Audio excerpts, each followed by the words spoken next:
Join us now for Education Matters, a weekly look at the real people and real stories in education across North Carolina.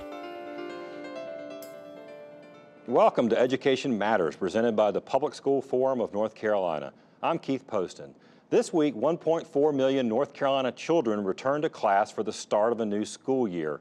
The new year begins just a little over 3 months after an estimated 20,000 teachers marched in Raleigh asking the General Assembly for more support for public education.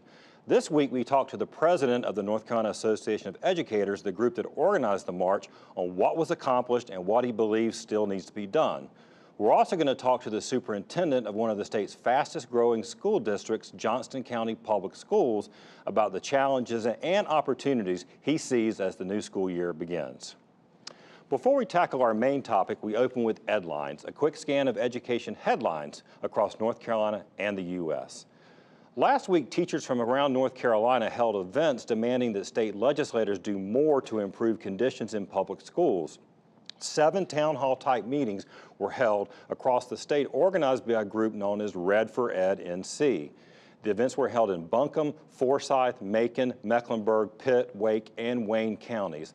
The teachers who spoke cited overly large class sizes and inadequate supplies as examples of how the General Assembly is not properly supporting public schools.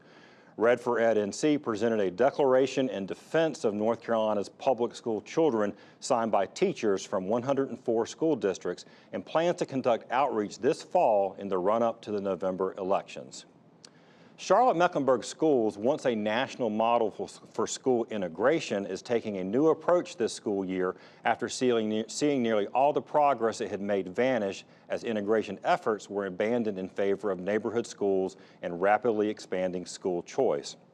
School leaders have identified 3 high-poverty, resegregated elementary schools to essentially merge them with nearby neighborhood or magnet schools with different demographics and academic strengths. We'll keep an eye on this new effort on future shows. Finally, new data just released highlights the importance of the federal school lunch program here in North Carolina. The National School Lunch Program provides free and reduced price school lunches to families facing financial difficulties and hardship. In the 2016-27 school year, 59.8% of public school students in the state of North Carolina received lunches through this program, this according to the North Carolina Department of Public Instruction. That's 10 percentage points higher than the level of participation just a decade earlier.